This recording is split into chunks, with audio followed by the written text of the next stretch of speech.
Hello, I'm Alan Holtham, and for this third Build It with BOSCH project, welcome to my living room. Home entertainment seems to be getting more and more involved these days, and the TV ends up being surrounded by massive boxes which all need housing together somehow. You've probably got one for satellite TV, one for a DVD recorder, maybe even a video player and surround sound, and then of course there's the games console and all the bits and pieces associated with that. This unit is designed to house it all together. There's shelves for all the boxes, DVDs and games. If you've got small children about, the glass doors will keep sticky fingers away from your finely tuned settings. And the front plinth is raised enough for a balance board to slide underneath. The big drawer will swallow up all the untidy games accessories and chargers and hide them all away neatly. It's very easy to make. Don't worry, this isn't fine and complicated cabinet making. It's held together with dowels and biscuits, and I've just used a few power tools. So don't be afraid to have a go and make it for yourself. Let's get back in the workshop and I'll show you how, with a little help from BOSCH. So, this is the material I'm going to be using. Some 1-inch maple, sometimes called rock maple. It's very light in colour, but it is very, very hard. I'm also going to be using some maple veneered ply. This is 4mm. I use this for the back of the unit and also for the drawer bottom. Now you could just use thicker veneered ply or even veneered MDF and then lip the exposed edges to cover them up. It'd probably be a lot quicker. But for me, you just cannot beat the feel and appearance of solid timber. But there are a few downsides to using real wood. For a start, you won't be able to buy it in great big sheets. You're going to have to join narrow pieces together to make up the width. And then secondly, you'll probably have to buy it as rough sawn. You can see here it's a long way off being smooth and flat with parallel edges. If you've got your own planer thicknesser, this is obviously no problem. But if you haven't, don't worry. Most timber merchants offer a machining service and will do the bulk of the preparation for you. And this is one of the secrets of working solid timber. You must ensure the matching components are all exactly the same thickness. You could achieve this with hand tools, but it's a lot of work and you're going to have to be pretty skillful. A few basic machines and power tools makes the job so much quicker and easier. So here are all the pieces machined up, now just ready for jointing. Sadly, maple isn't the easiest of timbers to work. It's very, very hard and the grain can sometimes be quite interlocked. So it will tear unless you use very, very sharp tools. Also, you often get bark inclusions like this and also mineral staining. So you're going to have to work around these little defects, put them at the back somewhere where they're not going to show. These are the boards for the centre uprights. You can just juggle them around to get the best grain match. And rather than glue up each side individually, what I tend to do is glue up one big sheet and then cut out what I need from that. You can see the joints off the machine plane are actually quite good. Look how well that goes together. There's absolutely no gap at all. However, you may find some of them need fine tuning a bit. This one here is not absolutely perfect. So I'm just going to use a hand plane, and the longer the sole on the plane the better, just to fine tune that so there's no gap before we try and joint it up. Modern glues are so strong these days, you could actually just butt joint these together. However, if you use dowels or biscuits, it does hold all the pieces level when you tighten up with the clamps. So I'm going to use my biscuit jointer. We should only need a couple of biscuits in each, so just line up all the ends and then just make a mark across each piece where you want the biscuit to be. Doesn't matter exactly where this is. Keep them roughly in line. Okay, and now we could cut each slot. So now just line up the mark on the biscuit jointer with the mark we made on the timber and cut the slot. Keep it firmly pressed down on the surface. Push it in gently and then cut the second one. I set this for number 10 size biscuit, which is the middle size. There you can see the two slots cut. You'll notice they're not dead in the middle. That doesn't matter, I just set it by eye. As long as you always work from the face side on each piece, it doesn't make any difference whatsoever. So now it's just a question of working through each piece in exactly the same way.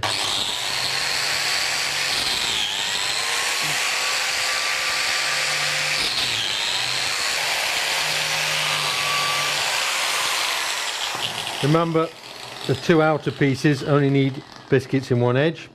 And now I think we're ready to glue that lot up.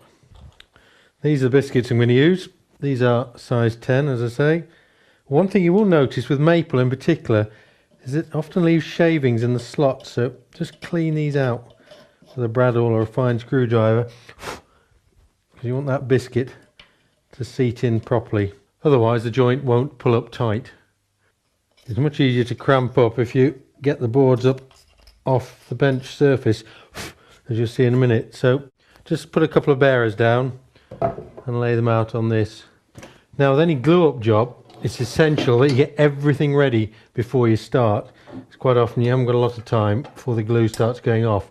So get your clamps or crumps, perhaps as they should be properly called, all set out to the right length. I've got my glue. I'm using PVA glue here. I've got a little brush for getting in the biscuit slots, and now I think I'm ready to go. So get these out of the way and then just run a thin bead of glue down the edge. Get some in the slot, some in that slot. Don't overdo it.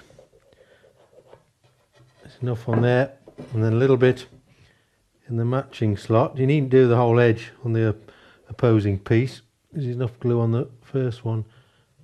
Just a little bit in there, and then drop your biscuit in. Same for the other slot. And then these two should just slot together. Make sure they're lined up properly. Your two pencil lines. And now just carry on all the way down the full width. There we go. And now you can put the cramps on. You can see how much easier it is with the pieces raised up off the bench.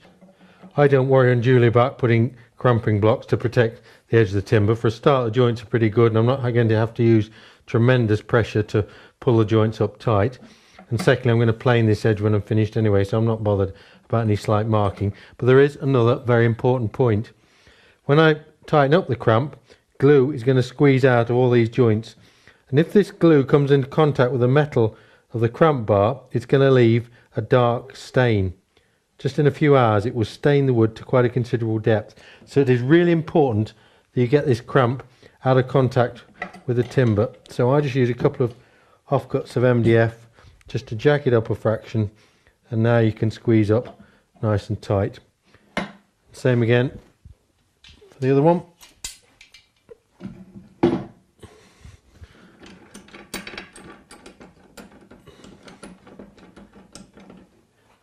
And block under each bar. Make sure they're away from the glue so they're not going to stick, as that one is. Make sure they're not going to stick to the surface.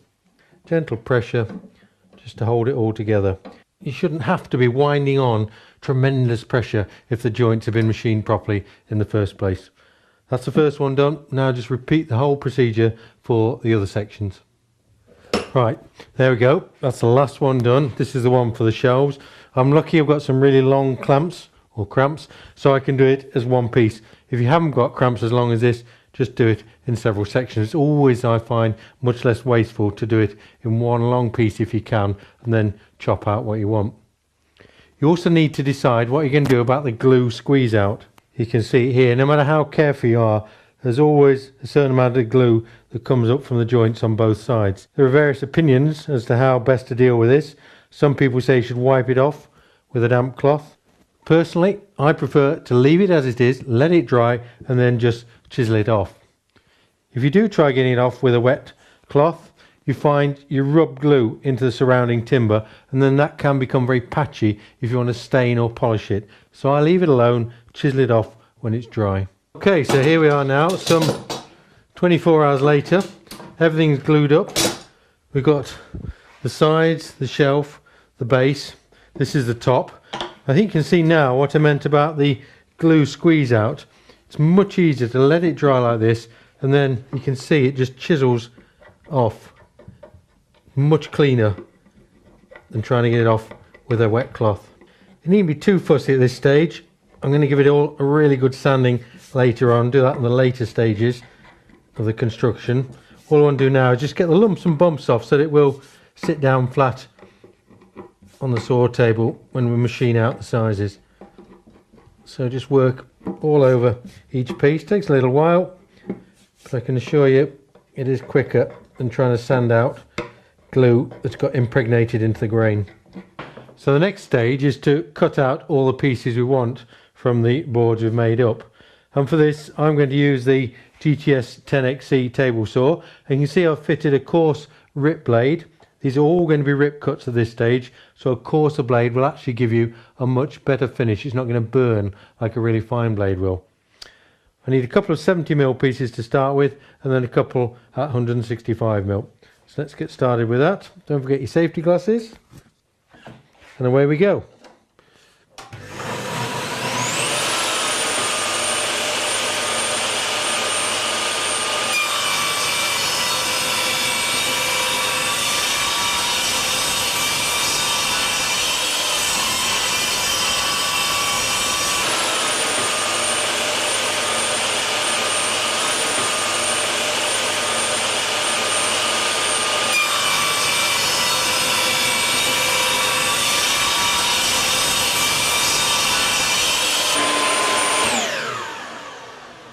So there we are, 24 hours, gluing it all together, 5 minutes, cutting it all up again. But at least now, hopefully, it should all be the right size and things start to get a bit more interesting. Start by just skimming up all the cut edges, just take any saw marks away, get them nice and straight, nice and smooth, and then make up the outer sides by biscuit jointing the two pieces together.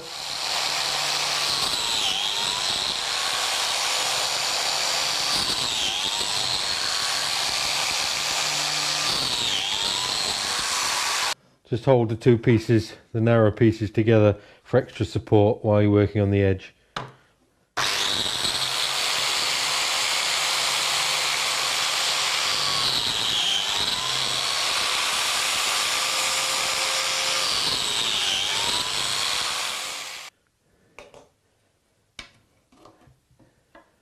These should then just fit together.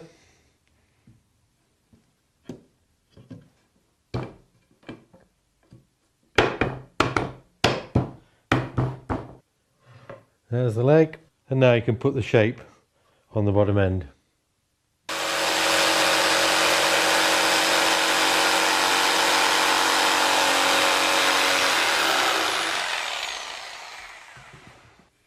So that's the first one cut out. Don't forget, you've got to make one left hand and one right hand. They need to be handed. Now you can cut the base panel to size and shape. I've swapped the blade in the table saw for a much finer one. In fact, this is a triple chip one for laminate, but you can see it leaves a super fine finish on solid timber.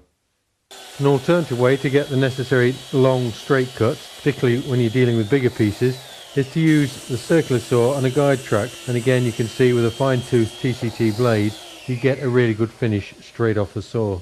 Alright, so that's the base cut out to shape. The next step is to cut the internal dividers.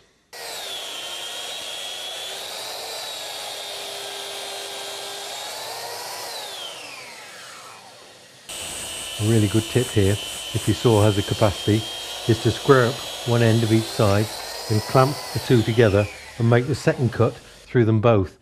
That way they're bound to end up exactly the same length. It's far more precise than trying to cut each one individually.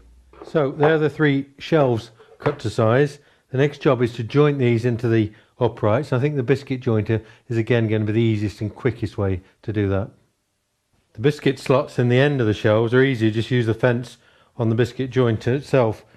For the slots in the uprights, I use a straight edge clamped across the board and run the biscuit joint up against that.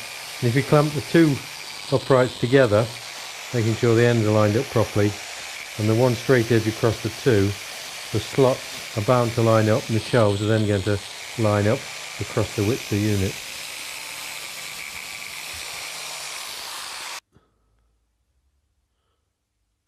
Then put in a single biscuit on the other side of the uprights to take the DVD and CD shelves.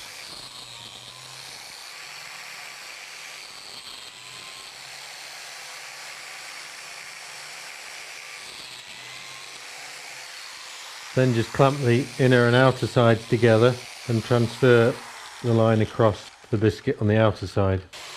You'll also need to put a biscuit into the end of the base to locate in the outer side.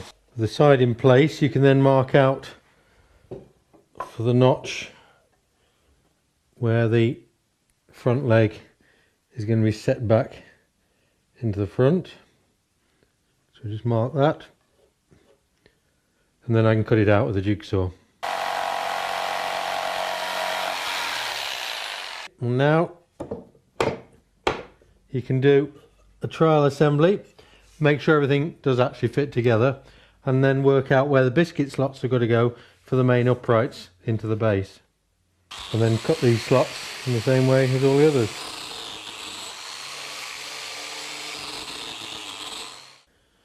So it's all coming together, doesn't look too bad. All needs squaring up yet though, as you can see.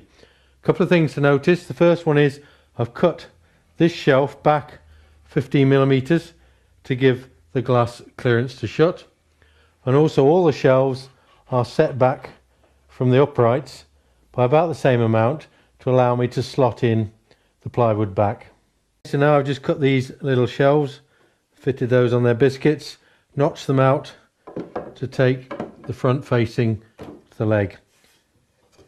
Now the next job is to put all the grooves in the back of this section and the back of the main section to take the plywood back. So first off is a groove down the outer side using 4mm ply, and I'm cutting a 4.5mm groove.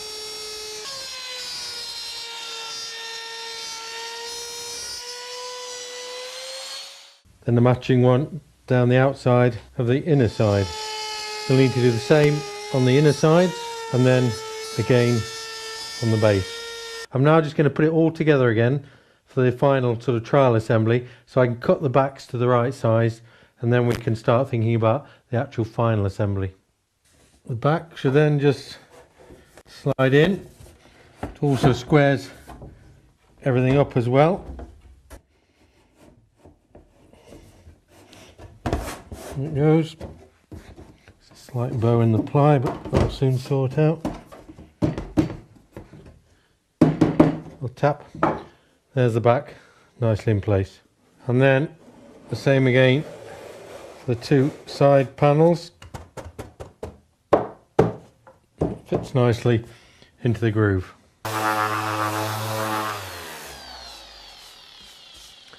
Okay, you can see again I've dismantled it all, because I want to get it polished at this stage. When it's all assembled, it's going to be very difficult to get in all the nooks and crannies.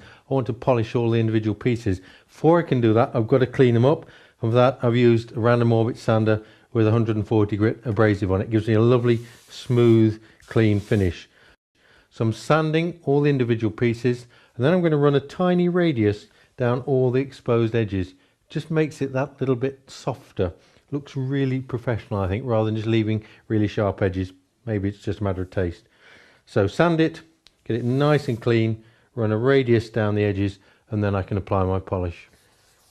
I'm using a cellulose brushing lacquer just to give me a nice seal. Putting it on with a soft brush. Big advantage of cellulose is it dries very, very quickly, virtually instantly. The disadvantage is the fumes, so make sure you work in an area where there's plenty of ventilation. Keep the doors and the windows open. And once this is dry, I can denib it and then apply the wax polish, which I want as the final finish. Then once this is all dry, I can get on making the top and also the drawer. The first coat dries in seconds, but it does leave the surface feeling quite rough. So if you then just denib it with some very fine paper, this is 360 grit, wet or dry, just run all over that with the paper. It leaves a silky smooth finish. Go over that with a tack cloth to get rid of the dust. Put on another coat of the lacquer, let that dry, denib it again, and then apply a wax polish. You get a super smooth satin look to it that's really durable but looks really, really good.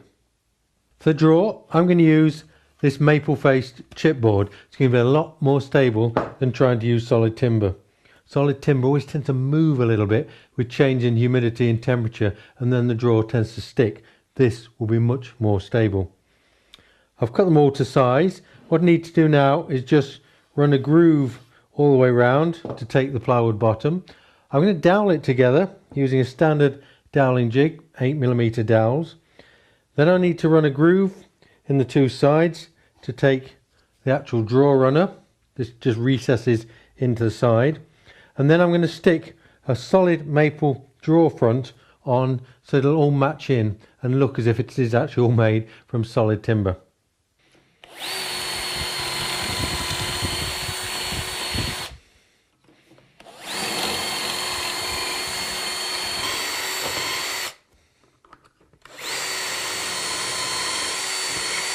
That's the doweling done. Now the groove for the drawer bottom. Then finally the groove for the drawer runner.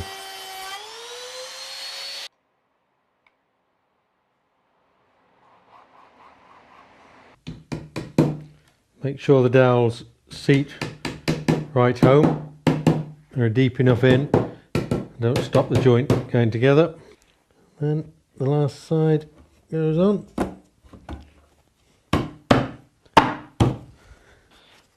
Use a couple of clamps just to pull it all up tight, and then just check it for squareness. If it is slightly out of square, you can always adjust the squareness by putting this clamp at a very slight angle. It just puts a slight skew on the way it pulls it up, and it takes out any out of squareness. That looks better. You can see I've started to assemble it all now, finally. This has been in the clamps for 3 or 4 hours, so the glue should have gone off enough to take them off and start adding a bit more. The secret with any big job like this, when there's lots and lots of different pieces, is to do it in sections. Don't try and glue it all up in one go. Do it in sections. So I've done the middle part first. The back is still actually loose, but I'll fix that later. I'm now going to add the side wings and the base. So here we are with the left hand side now glued up. Just wait for a few hours for that to dry. And there's the right hand side being glued up.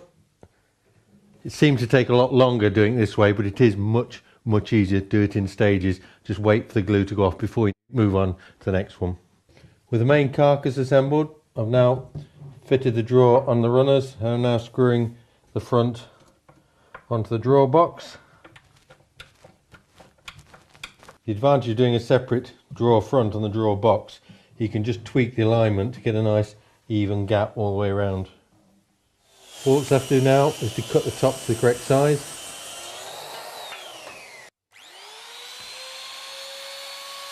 You can see I've put a much bigger radius on the top of the edge compared to the underside, and now I just need to blend this all in with a sander.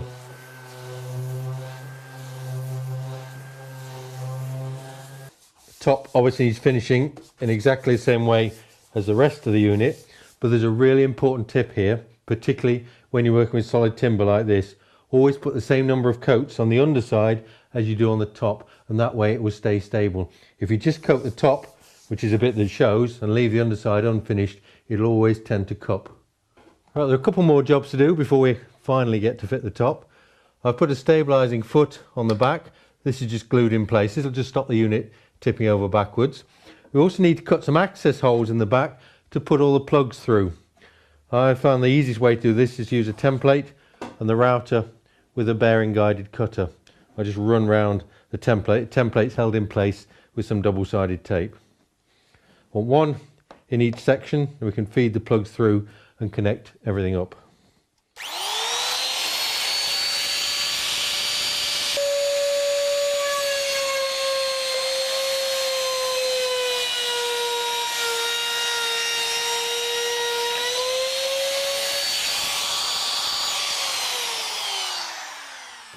To fix the top, I'm going to use these little blocks I've made, and the secret of these is to make all the screw holes oversized so the top has room to move. If you fix it down tight, these solid tops will crack with changing temperature or humidity conditions. These difficult to access areas, you cannot beat the little GSR driver.